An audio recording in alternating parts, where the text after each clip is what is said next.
चर्चा चल रही है। मानव जीवन दैवी गुणों से पल्लवित ही सुंदर लगता है। आसुरी दुर्गुणों वाला व्यक्ति किसी को भी पसंद नहीं आता। सब उससे दूर ही जाने की कोशिश करते हैं। इसलिए मानव जीवन को सार्थक बनाने के लिए दैवी गुणों का संचय करना एक मानव का परम कर्तव्य बताया गया है, जिसके द्वारा मानव अपने जीवन में ज्ञान योग व्यवस्थिति को प्राप्त करके सदा सदा के लिए संपूर्ण दुखों से छुट्टी पा सकता है। जिन दैवी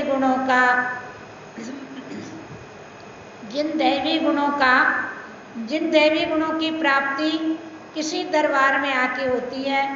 इसलिए लिखा है, द्वार तेरे पर जो कोई आता दैवी गुण से वो भर जाता। जिन दैवी गुणों का वर्णन भगवान श्री कृष्ण अर्जुन को सन्मुख रखते हुए हम साधकों के प्रति श्रीमद् भगवद गीता के 16वें अध्याय के प्रारंभ के 3 श्लोकों में इस प्रकार कर रहे हैं। अभयम सत्व संशुद्धि ज्ञान योग व्यवस्थिति दानं दमश्च यज्ञश्च स्वाध्यायस्तप आर्जवम् अहिंसा सत्यमक्रोध त्यागः शान्तिरपैशुनम् दया भूतेष्वलोलुप्त्वम् मार्दवम् हिरचापलम् तेज क्षमा धृति शौच मद्रोहो नातिमानिता भवन्ति सम्पदं दैवी मभिजातस्य भारत। भगवान ने शौच के विषय में प्रकाश डाला। शौच जीवन में अत्यंत उपयोगी है। शौच के बिना मानव परमात्मा प्राप्ति के लिए अग्रसर नहीं हो सकता।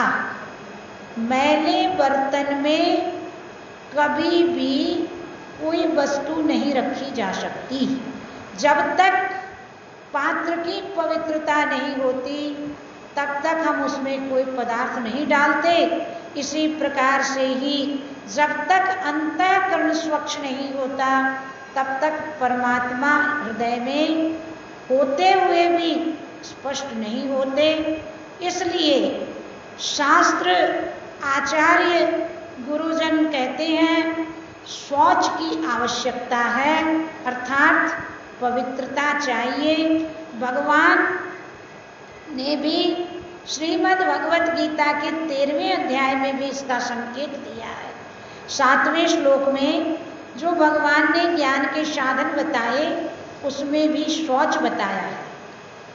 अमानित्वम अदम्भित्वम अहिंसा क्षांतिरार्जवम आचार्योपासनम शौच स्थैर्यमात्म विनिग्रह। एक तो शौच और एक आत्मनिग्रह, ये 2 साधन अत्यंत आवश्यक बताए गए हैं जीवन में। अब शौच का मतलब क्या? ऊपर से भी पवित्रता रखना और अंदर की भी पवित्रता। ऊपर के अन्न जल की पवित्रता होनी चाहिए, क्योंकि जैसा आहार खाते हैं वैसा ही मन पर असर पड़ता है। इतने सुयोग्य पंडित जी थे, एक जो कभी किसी को कुछ देने से भी नहीं लेते थे। और एक बार राजा के यहाँ से भिक्षा लेके आए तो उनका मन करता है कि रानी का जो हार है वो उठा के ले जाओ। और बलीन मन ने अपना प्रभाव डाला और आंख बचा के रानी का हार उठा के ले आए पंडित जी और ला के रख लिया। अब भजन में बैठते तो मन नहीं लगता, परंतु अब बार बार मन ये करता है कि आज ये कार्य मैंने कैसे कर लिया। अब भजन में मन लगता नहीं। राजा से जाके पूछा पंडित जी ने, बोले अब वहाँ क्या हुआ? देखा राजा रानी ने कि मेरा हार नहीं है, तो बोले कि कहाँ गया, पता किया, कुछ पता लगा नहीं। इतने में पंडित जी जब मन में सोचा कि बात क्या है, राजा से पता करना चाहिए, क्योंकि आज तो मैं राजा के यहाँ से भिक्षा लेके आया था, कहीं अन्न का ही तो प्रभाव नहीं है। जाके राजा से कहा, बोले राजन आज सच्ची सच्ची बताओ, तुम्हारे जो अन्नागार में अन्न कहाँ से आया? बोले क्यों महाराज? बोले ऐसी ऐसी बात। वो हार ले जाके दिया राजा को। राजा कहने लगा, पंडित जी आप कैसी बात करते हो? अच्छा हुआ आप अपनी भेंट भी ले गए। बोले नहीं, ऐसा नहीं होता है, तुम सही सही बताओ आज अन्न कहाँ से आया था? यहाँ से जब मैं अन्न लेके गया भिक्षा और उसका मैंने भोजन किया तो मेरे मन में चोरी के संस्कार आ गए और मैंने हार उठा लिया। देखो, वस्त्र का, अन्न का, सबका प्रभाव पड़ता है। एक बहन जी थे, अपने बड़े महाराज जी की शिष्या थी, उन्होंने बताया माता जी को, बोले बहन जी मैं कभी किसी से कुछ लेती नहीं हूँ, पर एक बार मैं एक जगह गई तो रात्रि को मैंने ओढ़ने के लिए कंबल मांगी उनसे, जिनके यहाँ गई थी, तो वो उन्होंने जो कंबल दी तो मेरे मन में संस्कार आए कि ये जो चद्दर बिछी हुई है यहाँ, इसको उठा के ले जाओ। मैंने प्रातःकाल उनसे पूछा कि ये कंबल आपने कहाँ से दी मेरे को? तो उन्होंने कहा, भाई क्या बताएं बहन जी, हम एक बार रास्ते में जा रहे थे तो एक व्यक्ति 2 कंबल ओढ़ के सोया हुआ था, उसके ऊपर से हमने ये कंबल उतार के लाई है। अब तब उन्होंने कहा, वो जिससे बोले बहन जी आप लोग जगह जगह जाते हैं, वस्त्रों से सावधान रहिएगा, इतने संस्कार पड़ते हैं अन्न और वस्त्र के, इसलिए अन्न की शुद्धि आवश्यक बताई। तब पंडित जी ने कहा, तब राजा ने कहा, महाराज ऐसे ऐसे सुनार के यहाँ का अन्न आया था। बोले इसीलिए आज के बाद ऐसे वैसे अन्न की भिक्षा किसी को भी नहीं देना, क्योंकि महापुरुषों के भजन में बाधा पड़ती है। तो इस प्रकार से अन्न की स्वच्छता बताई। आइए आचार्य इस पर क्या संकेत देते हैं। शौच साधन ज्ञान का उपयोगी है ये जानिए, शौच साधन ज्ञान का उपयोगी है ये जानिए, शौच साधन ज्ञान का उपयोगी है ये जानिए, ज्ञान का उपयोगी है ये जानिए। गीता के माध्यम से शुभ शौच को पहचानिए, गीता के माध्यम से शुभ शौच को पहचानिए, शौच साधन ज्ञान का उपयोगी है ये जानिए, ज्ञान का साधक प्रथम इस में धरे, ज्ञान अधिकारी साधक प्रथम इसे उर में धरे। श्रेष्ठ साधन से शीघ्र ही भव सिंधु से नर वो तरे। श्रेष्ठ साधन से शीघ्र भव सिंधु से नर वो तरे। शौच साधन ज्ञान का उपयोगी है ये जानिए। शौच साधन ज्ञान का उपयोगी है ये जानिए। शौच देता मार्ग दर्शन शौच से ही प्रभु मिलन। शौच देता मार्ग दर्शन शौच से ही प्रभु मिलन। शौच हो जब शौच को अपनाए तन मन धन सब शुद्ध हो जब शौच को अपनाए। शौच साधन ज्ञान का उपयोगी है ये जानिए। शौच साधन ज्ञान का उपयोगी है ये जानिए। स्वच्छता अन्न जल की आवश्यक है इसीलिए। स्वच्छता अन्न जल की भी आवश्यक है इसीलिए। होता असरयति से ही मन भी तुरंत ढल जाए है। होता असरयति से ही मन भी तुरंत ढल जाए है। शौच साधन ज्ञान का उपयोगी है ये जानिए। शौच साधन ज्ञान का उपयोगी है ये जानिए। कथन केशव का ये शौच दो प्रकार का है। कथन केशव का ये शौच द्विविध प्रकार का। दोनों जो कर ले ग्रहण तो बिहार सब हट जाए हैं। दोनों जो कर ले ग्रहण तो विकार सब हट जाए हैं। शौच साधन ज्ञान का उपयोगी है ये जानिए। शौच साधन ज्ञान का उपयोगी है ये जानिए। स्वामी चेतन गुरु की दिव्य वाणी तब ही मानव लग सके।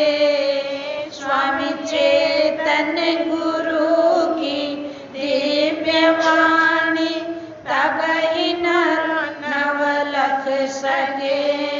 प्रभुवर के चरणों में जिसका शीश जब झुक जाए है। प्रभुवर के श्री चरणों में जिसका शीश जब झुक जाए है। शौच साधन ज्ञान का उपयोगी है ये जानिए। शौच साधन ज्ञान का उपयोगी है ये जानिए। गीता के माध्यम से सुमन शुभ सोच को पहचानिए। गीता के माध्यम से शुभ सोच को पहचानिए। इसलिए भगवान ने शौच के विषय में प्रकाश डाला। आगे भगवान कहते अद्रोह। अद्रोह का मतलब है, ये श्रीमद् भगवत गीता के 16वें अध्याय में जो दैवी संपत्ति का वर्णन कर रहे हैं भगवान, ये 25वां लक्षण है अद्रोह। अद्रोह माने किसी से भी मन में द्रोह नहीं रखना। भलाई करने वाले के साथ तो भला फिर भी व्यक्ति कर लेता है, ये तो उसकी भलमानसी है। जो भलाई किया उसके साथ भलाई कर लिया, परंतु बुरा करने वाले के साथ भलाई करना ये बड़ी टेढ़ी खीर है। ये सबके बस की बात नहीं है। यहाँ आके हम क्या हो जाते, मतलब वो मेरे साथ ऐसा किया तो मैं क्यों करूं उसके साथ भलाई, ये भावना तुरंत मन में आ जाती है। परंतु महापुरुष अपने भक्तजन, भगवत भक्त जन अपने जीवन से हमें संकेत देते हैं, मार्गदर्शन देते हैं, किस प्रकार से बुरा करने वाले के साथ भलाई का व्यवहार करके और वो अपना लोक प्रलोक सुधारते हैं। भक्त जयदेव जी हुए हैं, बड़े भगवान के अनन्य भक्त थे और परमात्मा प्राप्ति में हमेशा संलग्न रहते थे। एक बार भक्त जयदेव जी तीर्थ यात्रा के लिए जा रहे थे, तो रास्ते में उनको कुछ चोरों ने घेर लिया और उनका जो भी पास में संपत्ति थी सारी जब्त कर ली और उनको हाथ पांव काट के कुएं में डाल दिया। चोर जो थे वो धन लेके चले गए। इधर क्या हुआ, वो तो उस परिस्थिति में भी अपने भगवत चिंतन में लगे हुए हैं और मंद मंद स्वर से कीर्तन कर रहे हैं। उधर से लक्ष्मण सेन राजा की सवारी निकल रही थी। पहले के राजा भी बहुत न्यायप्रिय, भक्त जनों से प्रेम रखने वाले महापुरुषों के प्रेमी होते थे। मंद मंद जब कीर्तन की आवाज आ रही थी, वहां से भक्त जयदेव जी परमात्मा का नाम स्मरण कर रहे थे और मंद मंद स्वर से कीर्तन कर रहे थे। क्या कीर्तन कर रहे थे भक्त जी? गोविंद हरे गोपाल हरे गोविंद हरे गोपाल हरे, जय जय प्रभु दीन दयाल हरे, जय जय प्रभु दीन दयाल हरे, गोविंद हरे गोपाल हरे, गोविंद हरे गोपाल हरे, जय जय प्रभु दीन दयाल हरे, जय जय प्रभु दीन दयाल हरे। एक स्वर से भगवान का कीर्तन चल रहा था। लक्ष्मण सेन राजा के कानों को वो आवाज एकदम मुग्ध कर लेती है। राजा ने अपनी सवारी वहीं रोकी और मंत्री आदि को कहा, पता लगाओ ये आवाज कहां से आ रही है। पता लगाया गया और राजा को सूचना दी गई। बोले महाराज, एक व्यक्ति हाथ पांव कटे हुए हैं और कुएं के अंदर गिरा हुआ वो कीर्तन कर रहा है। राजा ने तुरंत आदेश दिया कि उसको निकाला जाए। तुरंत कुएं से उनको निकाला गया, जयदेव जी को, और राजा के सामने उपस्थित किया गया। राजा ने पूछा, बोले आपकी ये हालत किसने की? भक्त जयदेव जी ने कहा, ये मेरे पूर्वकृत कर्मों का फल है। छोड़िए इन सब बातों को, आपने मुझे कैसे याद किया? राजा उनके सौम्य भाव को देखकर और भी आकर्षित हो गया। राजा ने कहा, इनको अपने राज्य में ले चलो। लक्ष्मण सेन राजा के राज्य में जयदेव जी को लाया गया, उनका उपचार कराया गया और स्वस्थ होने के बाद राजा ने उनको अपने जो 5 प्रधान रत्न होते हैं उनमें उनको शिफ्ट कर लिया, उस पद पर उनको नियुक्त कर दिया। और राजा डेली उनका भगवत चिंतन करता, राजा भी उनके संग से भगवत चिंतन में लग गया और सत्य की चर्चा करता बैठ के उनसे, और वो अपना कार्यभार बहुत अच्छे से संभाल रहे थे। राजा ने बहुत पूछा, तब कहा, बोले ऐसे कोई ये सब बातों को छोड़ दीजिए, आपको क्या करना वो करो। बोले ठीक है। राजा ने उनके आने के बाद एक बहुत विशाल आयोजन किया, उसमें दूर दूर से सब व्यक्तियों को बुलाया गया और उसमें वो चोर भी आए, वो भी आ गए उधर से। तो अब देखा कि ये तो यहाँ पर प्रधानाचार्य बन के बैठे हैं और कहीं राजा के सामने हमारी पोल खोल दी तो हम तो बिना मौत मारे जाएंगे।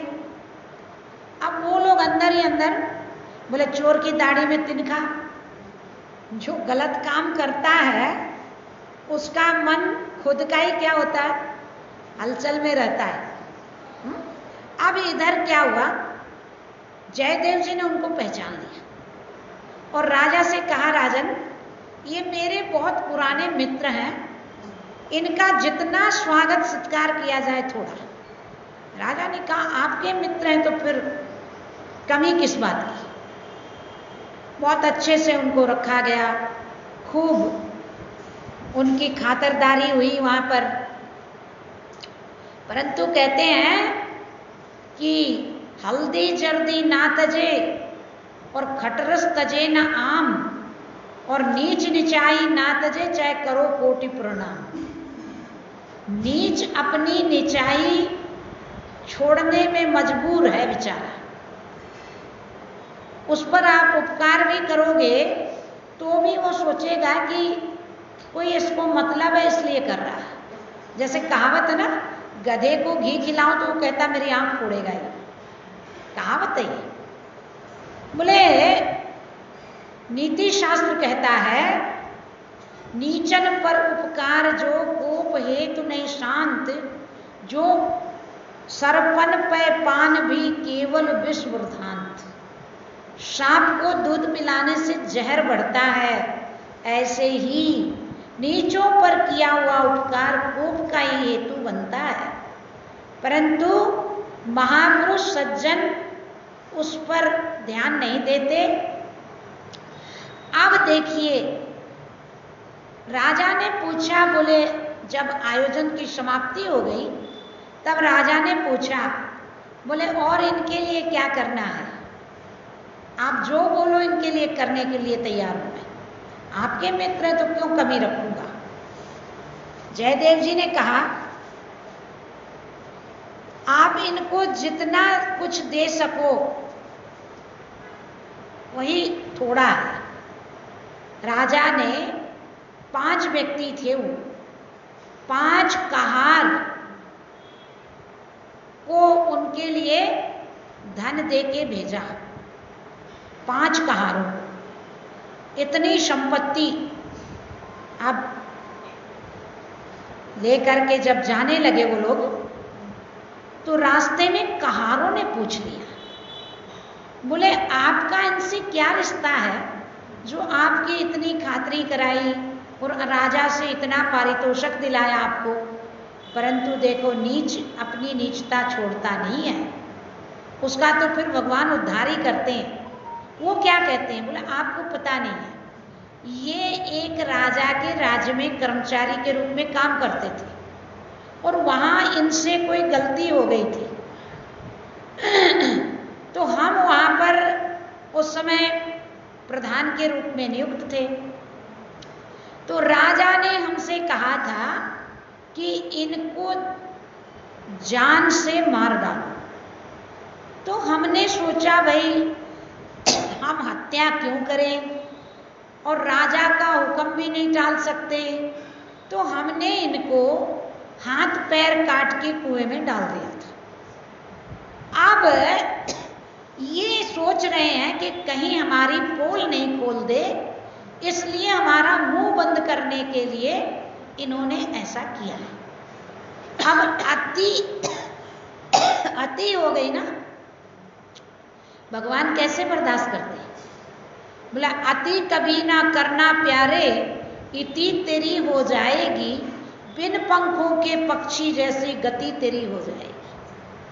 अब भगवान से बर्दाश्त नहीं हुआ, भगवान ने क्या किया, उसी समय पृथ्वी फटी और सबके सब अंदर समा गए।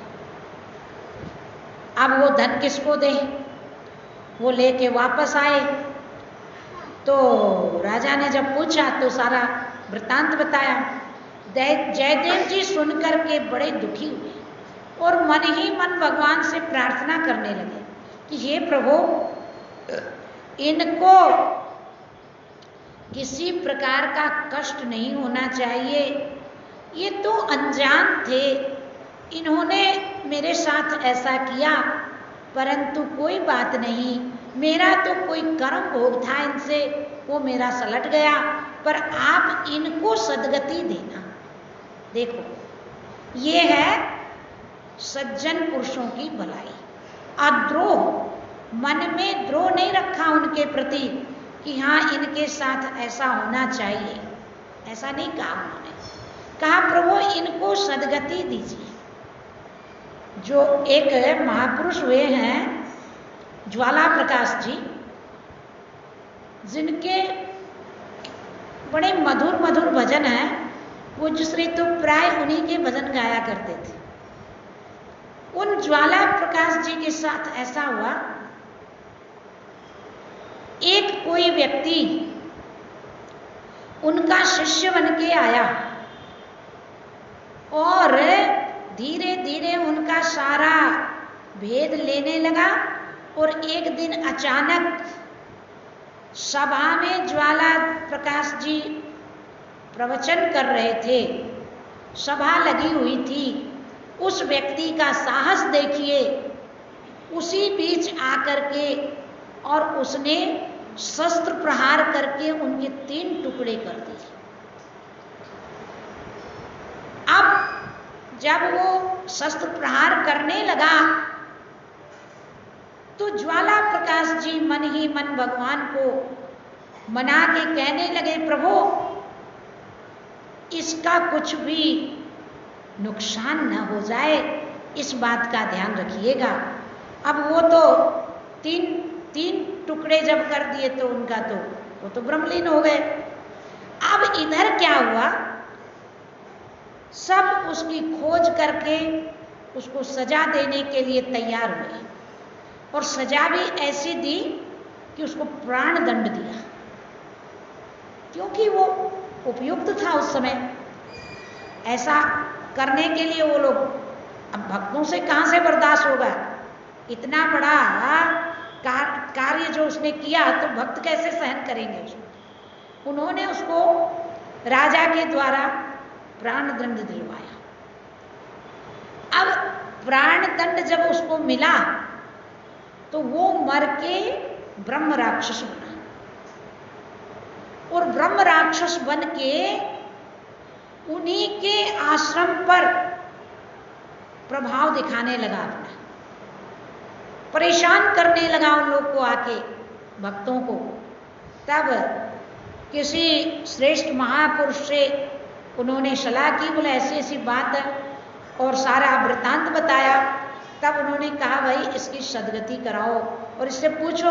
बोले मैं बहुत दुखी हूँ। तो बोले इसकी सदगति कराओ। देखो तब उन्होंने उसकी सदगति करवाई, तब जाके और वो शांति से रहे। तो ये है महापुरुषों की सहिष्णुता। अद्रोह, मन में द्रोह नहीं रखा उनके प्रति कि इसके साथ ऐसा होना चाहिए। तो सज्जन व्यक्ति किसी से द्रोह नहीं करते।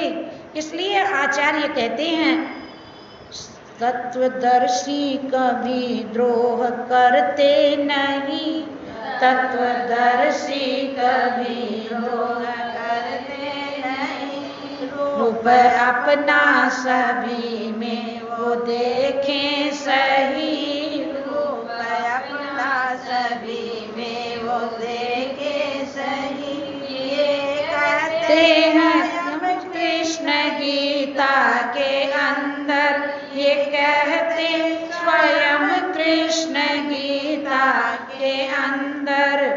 जीवन सरस जग में उसका ही सुंदर है, जीवन सरस जग में उसका ही सुंदर।